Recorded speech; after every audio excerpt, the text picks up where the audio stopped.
I want to tell you about my 14th best idea ever. I don't have time to talk about the other 13 ideas, but they're really good too. But this idea is really good, especially for people who want avocado trees, who are like living in apartments or somewhere where they're like their mom's house. They don't want to put the tree in the ground because by the time it starts making all this fruit, they're going to be moving, right? They want to probably buy a house someday. They're renting a house, whatever, right? So I know what that was like because I lived at my mom's house for a while after college, saved a ton of money. It was great. Just had to pay the water bill for all the plants I was growing in the backyard for my landscape business. That's how Golden Gate Palms started, back in Lafayette, California, next to the swimming pool, listening to Def Leppard, drinking lots of beer. Shh, she didn't know about that part. Anyway, so I had to keep a lot of my really cherished plants in pots because I knew someday I was going to buy a house with all the money I was saving from rent that I didn't have to pay. So there's probably a lot of people out there with the same kind of plan. And it's a good plan to get the plants young, cheap, and get them bigger, and then take them, to where you're ultimately going to park yourself for a long time and then plant them permanently. So I have a great solution for you in that regard. I wish I had these available when I was doing such things back in the 90s. But here we go. Look, I have these. Everybody wants to grow an avocado tree, like on their porch or wherever, and but they don't own the house or the apartment or whatever it is, and they can't plant it permanently in the ground, which is probably the best thing for the tree. But the second best thing for the tree is to get a lot of soil volume and plant it in a container. And I'll tell you why these containers are so awesome. This is a 24-inch box plastic container. Now the plastic is black. So what that means is the sun will hit it. It'll warm up the plastic, which will warm up the roots, which will keep the tropical plant happier.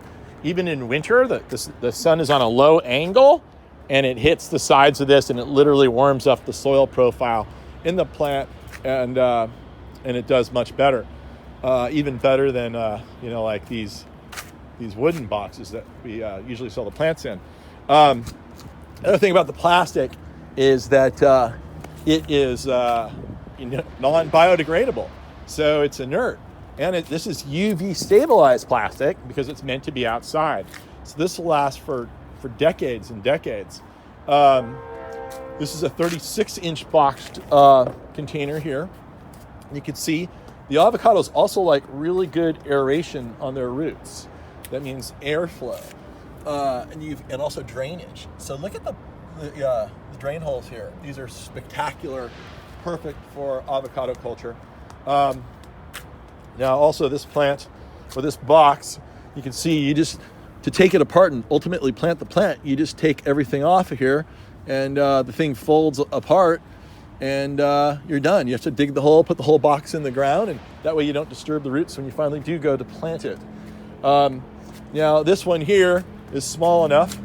If you want to buy a 15-gallon plant and hold it, here's a 15-gallon plant, and hold it in a container like this, I would suggest getting a container like this, and you could have that tree in this container for probably 7 or 8 years. Okay, if you plant it in this big giant one, you probably have it in here pretty much indefinitely, by a little bit of pruning to keep it shorter. It's going to dwarf itself. Everybody says, well, how big do these trees get? Well, there's avocado trees that get 80 feet tall. And they're like, I don't want an 80-foot tree, Gary. I'm like, oh, come on, guys. That's in Guatemala where the temperature is perfect and the soil is perfect. And the tree is like 100 years old. It's 80 feet tall. And it's 80 feet tall because there's other trees around it, so it's reaching for the light. That's probably not going to happen here. It's probably not going to get 80 feet, any of these trees. They'll probably get 25 feet or so. But anyway, they say, well, how tall can the tree get? I say, well, go to Guatemala and you'll see. But around here, it's a different story. But anyway, what you can do, any of these trees can work in these containers here. You've got all these different trees. We can go over all of them. There's Haas, Fuerte. Look, here's a Mexicola back here. Look, you got to come down. This is the most cold hardy avocado, arguably, that there is. People on the internet that'll argue that point, saying, oh, there's a tree in Texas that's hardier. It's like, well, this is the most hardy one that is the most widely grown.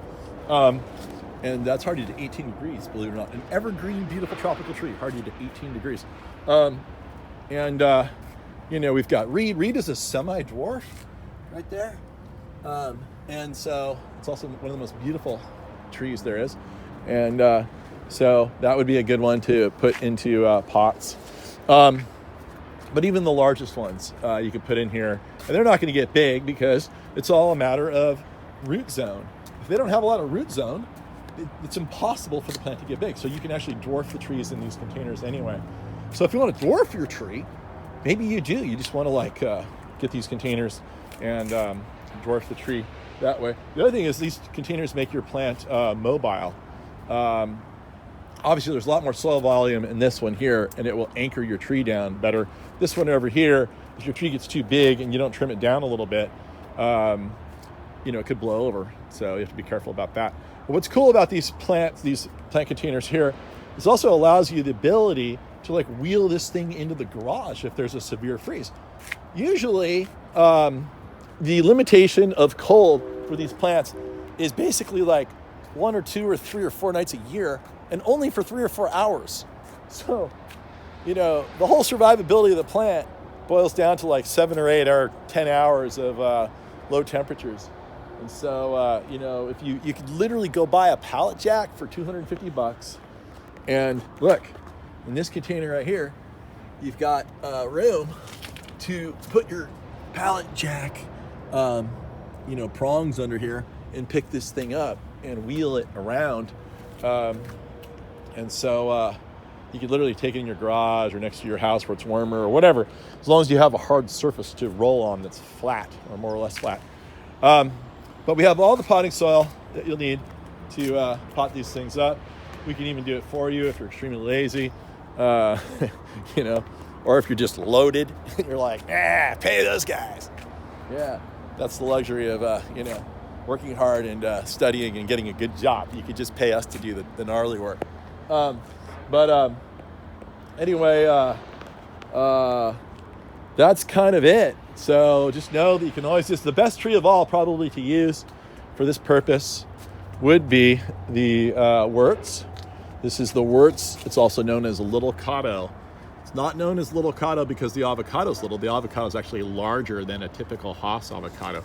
It's known as little Cotto because it has really dense dwarf growth. These are really big trees for little Cotto. Usually we don't have them this big. I don't know if we have any 15 gallons of this one right now, but the little Cotto is a really dense dwarf. I have a wonderful video on my beloved little Cotto tree at my house that after 20 years is only 12 feet tall in the ground. But that would be a great plant to put in these boxes here if you have limited space and you want to keep it small. And I get a lot of avocados per cubic foot of tree on my little Cotto at home. And look, here's another one. Look at that. Oh, there's more. Oh, goodness. There's a cluster of 3. So anyway, that's another avocado chapter here, but just know that these are fantastic pots. We have these for sale down here. I don't know how long we'll have these. We got a special deal on these. So come on down and we'll set you up.